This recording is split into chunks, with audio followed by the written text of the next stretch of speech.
and welcome once again to Newsfile. Now, my guests this morning are seated, and I'm going to introduce them to you right away.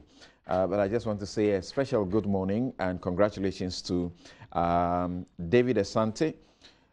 We used to call him King David, and who has been appointed the MD of the Ghana Publishing Company. Well, if you don't know him, he's the man who was behind the Let My Vote Count Alliance. I know some people are wondering, but you know, you are leading a suit in which he's a defendant. Well, it doesn't change my friendships.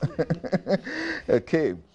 Now, let me introduce you, my guests to the studio, and then we will straight away get into the issues to discuss this morning. My guest, Abdul Malik Kwekubako, editor-in-chief of the New Crusading Guide newspaper.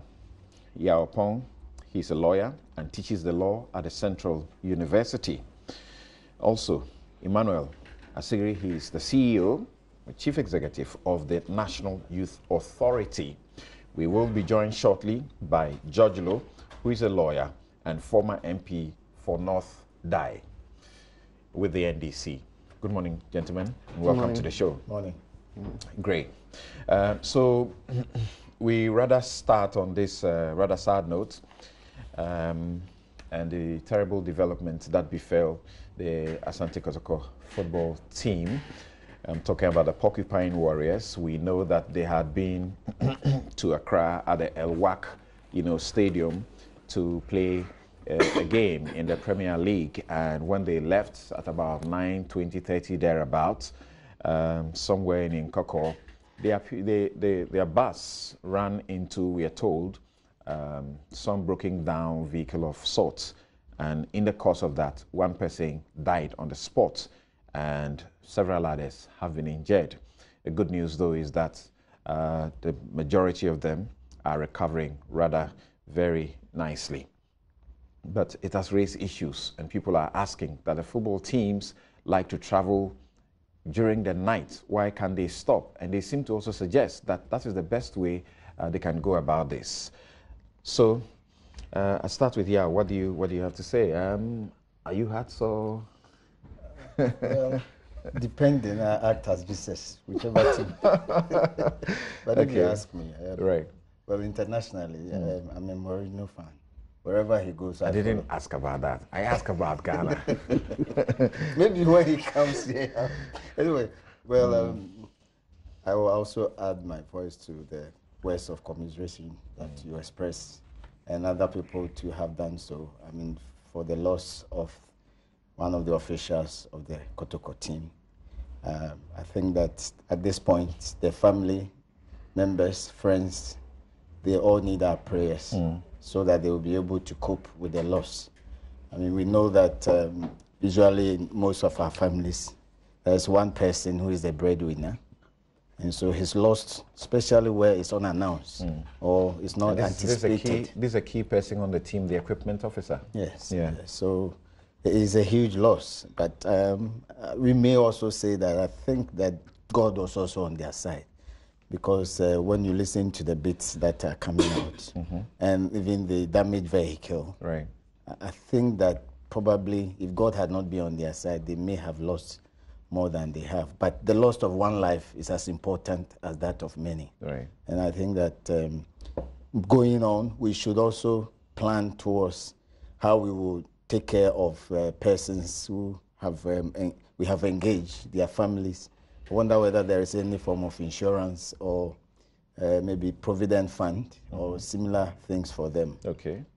Then going on, I spoke with one expert in this area, and he was also saying that the police are yet to complete their investigations. Now there are two divergent stories in respect of the vehicle into which this one ran, whether it was at a very slow pace or it was stationed. Right.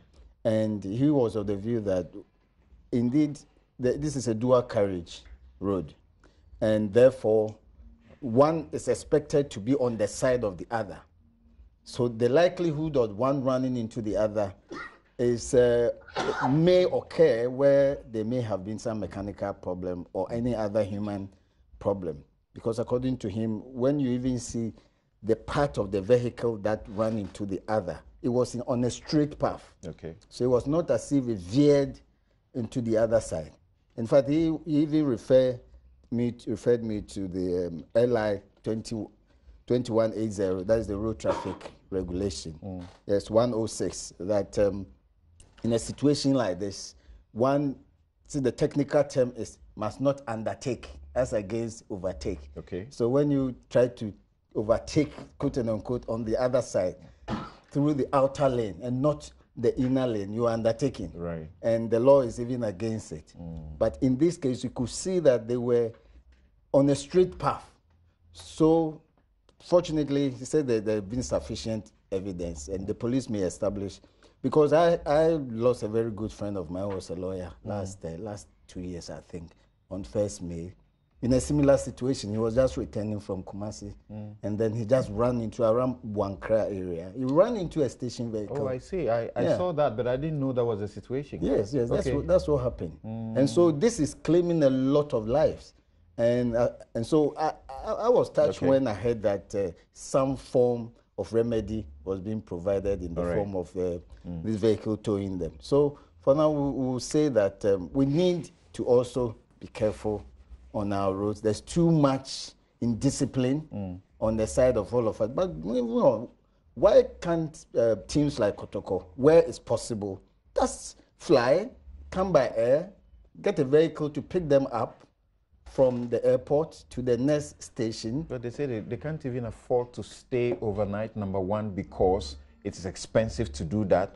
And number two, also they needed to get the team back so that they could train, they could get ready, get rested and train for the next but they could have returned by air even at dawn, because driving to Tema, it's about money. They are not as funded as your favorite team. Well, but that is where the point is. If you are not prepared to invest, it brings to mind Kotoko for over 80 years or so and has 101 or so years. They don't even have a good football stadium for themselves. New teams are coming up. They all have their own stadium. So it boils down to one thing. The teams are not being managed, in my view, as a business venture. Otherwise, there shouldn't be any justification why they cannot afford so that's by travel by air. Preliminary comment, commiserating and wishing those who are recovering a speedy recovery, and also some advice from Yao, who would never look at an issue without looking at it through the lenses of the law. Yes. He mentioned issues of, youth in discipline and so on. I said, okay, that brings in the youth authority man then. Well, something before I get to the issue of the indiscipline, let me also add my voice to all who have extended their condolence to the bereaved family, first and foremost, and the team at large, and the football fraternity. I express this sorrowful expression from the backdrop that I belong to the ministry that runs or takes care of sports. So yesterday when, was it the day for yesterday? I'm so confused about the whole situation. It was Thursday night. Yeah, Thursday night, because I wasn't asleep when the thing happened. Right. I got some messages coming in. For once, I was trying to see it as one of the usual pranks that would always be put on social media until the person who posted it accompanied with some voices, right. And it did confirm that, to me, that this had really happened. And my minister, Honorable Isaac Esiama, quickly left for Kumasi at dawn. And so by 7 o'clock he was it was Wednesday night. Yeah. Wednesday night, yeah. And that was yesterday dawn that he left for Kumasi. He left at about 3:30 a.m. He left that early. So by 7 he was already at the hospital. Okay. And so the ministry as a whole, we with the bereaved family and the team as a whole. Having said that, coming to the issue of indiscipline which a lawyer put out, I think that because some say this has brought up the urgent need of what the government has presently suspended. The towing. I was going to come there. I would have tried and I'll still do that. Okay.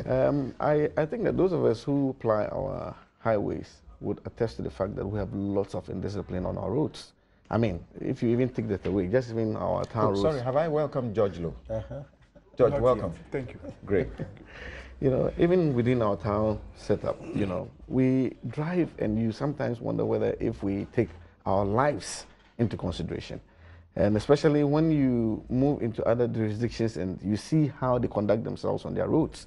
And I don't like this example of probably looking at the Western world, but even our neighboring countries. You go to a country like Burkina Faso, Ouagadougou. I mean, I believe you are very familiar with that terrain.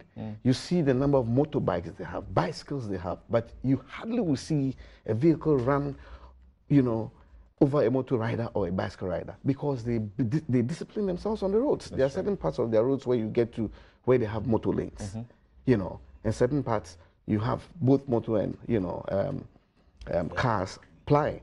And you come to our section and you wonder what exactly informs our way of driving, especially with our commercial drivers. When he has committed a wrong and you want to even question him, the next thing is for him to bring his son out there and then the thing follows.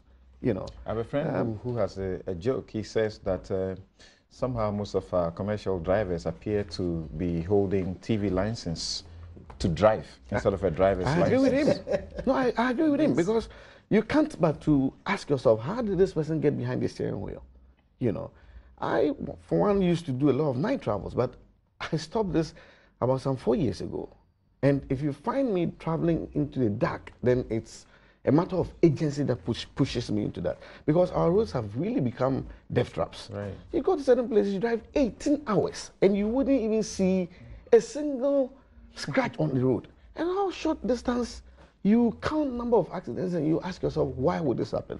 This morning I went to the Green Mountains to do my usual weekend exercise and I was back. When I was going, I went through a section on the Butchwe Road, which didn't take me through Butchwe properly. Then on return, getting into the Butchwe Township, I realized there was a traffic buildup, and this was around 6:45. I was wondering what was going on. So I pulled over to check, and then I realized that there was head-on collision on the road. And this apparently happened, I think, last night. So I asked myself, and that section of the road has potholes. You can't see how any vehicle would want to speed there. I asked myself, that's this morning. So the towing vehicles were there to carry them. 2 buses. How did this happen? If you look into it, it is all this carelessness which we're talking of and the discipline which we are talking about. Okay. The issue of why the team, had to leave after the match. When this thing, like I said, came on my phone and I saw it and then later confirmed from the news items and then the live reports that some had recorded and put on social media. I asked myself, is that what they subject the teams to? That they come and play 90 minutes football, tied like this, and you put them in buses and you're traveling this long distance? So this thing about they had to go for training and all the justification, it is expensive to fly them. I think that what has happened is more expensive than any other thing that should have happened. For those of you who have the benefit of the television, you are seeing we showed you the sport first, and now that's the Holy Family Hospital, is it? Yes. That's where they are being treated. And you see some of them coming out there and limping. Right. This is now Konfanochi, where eventually, they were moved to. So for me, right. I think that this should be a wake-up call to all the teams. You know, that when you go, and apart from Kotoko, I've seen this happen with one of the lesser teams some years back, where I was driving from Kumasi to the north and left very early. And so by, I think at about 8 or so, I was in the Kintampo area and met their bus.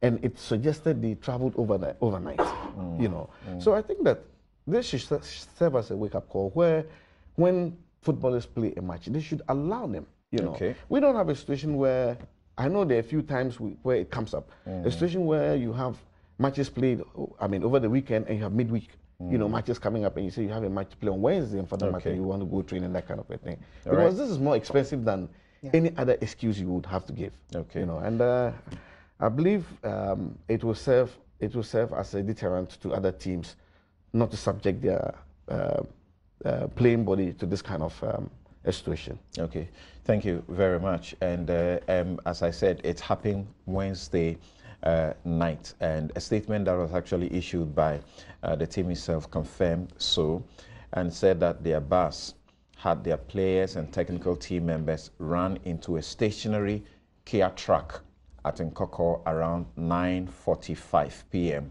I was saying 9:30 there, about 9:45 p.m. The injured players and officials were rushed to the Holy Family Hospital in Nkoko. Others were, however, transported to the Komfo-Anokye Teaching Hospital. In the early hours of Thursday, the players and officials who sustained minor injuries have all been treated and discharged. And then he said, we regret to announce that our Deputy Equipment Officer, Kofi Asare, could not make it. Management has met with his family to brief them of the sad event. Meanwhile, head coach Stephen Pollack, team manager Godwin Ablode, midfielder Oleinu Ashite, and bus driver Nana Bechi are on admission receiving treatment. The medical team and management are going to follow up on all the treated and discharged victims. On Saturday, the medical team will invite every member of the team who was on the bus for thorough examination again. So that's what is going to happen today. And we understand that also the match they were supposed to play, or the entire league, has been suspended as a result of this. Yes, Kweku. Well. I didn't know about that. That entire league suspended. I wanted to be sure. The one that they were supposed to play. Yes, they were supposed to play. Well, my condolences to the bereaved family. But really, I was intrigued by one point I was making about the road accident, and that they should have gone by air. Was there any guarantee that you would not have an accident up there? Well, it's the safest, but no guarantee, though. Yeah, that's the operative word is guarantee. It's an accident. It's unfortunate that there was a fatality. I remember House of Lions, was it last season? They had an accident. They were lucky enough, quote unquote, not to have had this. And it's not new. If you recall, way back, the Osajifu's own club, the Rare Republicans, Baba Era, the famous thing, he had to be flown out of Ghana for treatment.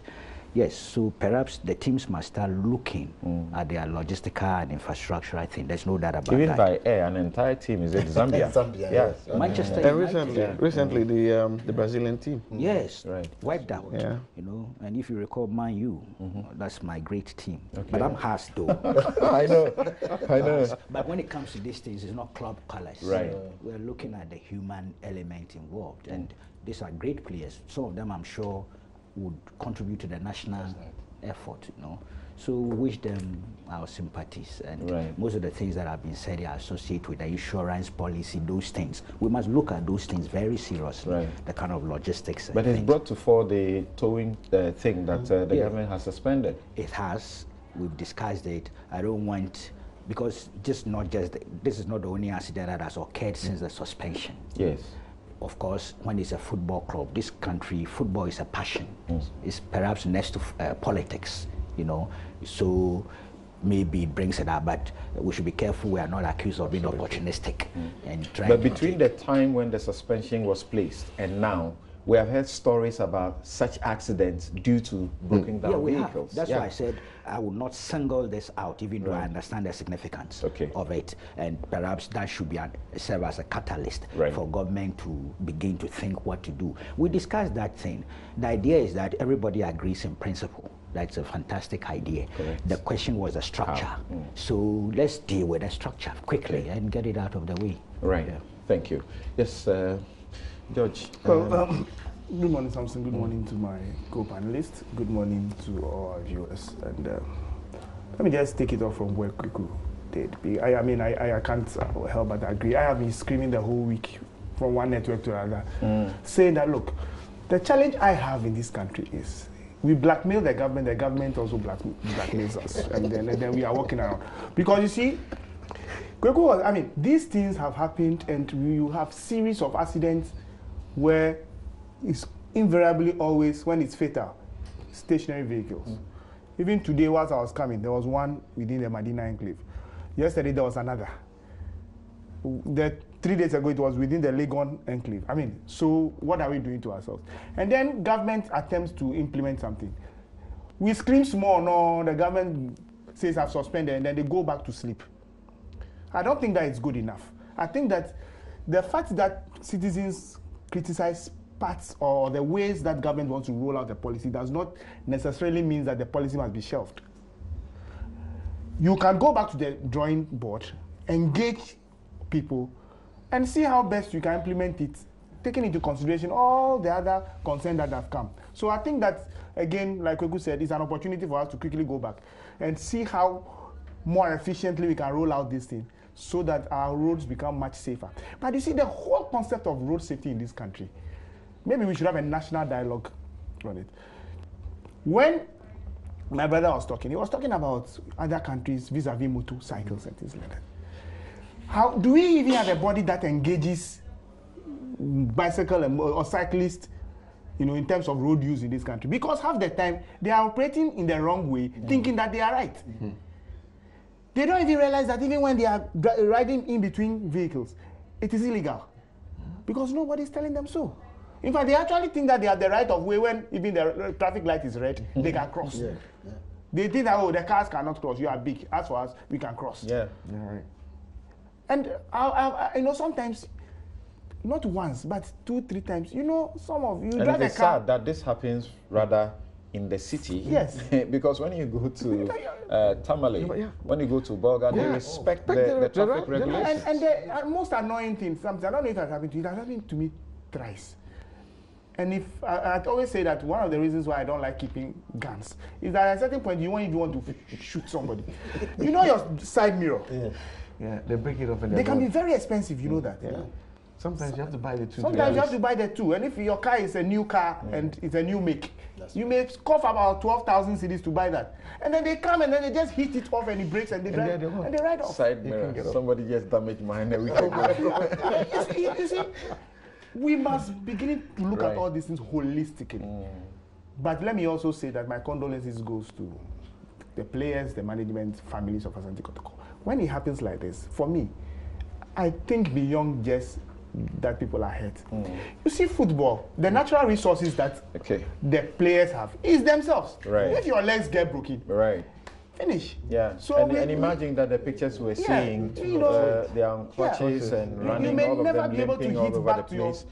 And the coach, we wish him also very speedy recovery because he underwent a surgery on Thursday, and we understand that went successfully in this country. That is all. Also the wearing of seatbelts, big buses. It appears that we only are encouraged to wear seatbelt on small vehicles. The belts are there. The belts are there. We're encouraged to wear seat belts only when you are in a private vehicle in Ghana, as in private saloon car. But the law is Okay, right.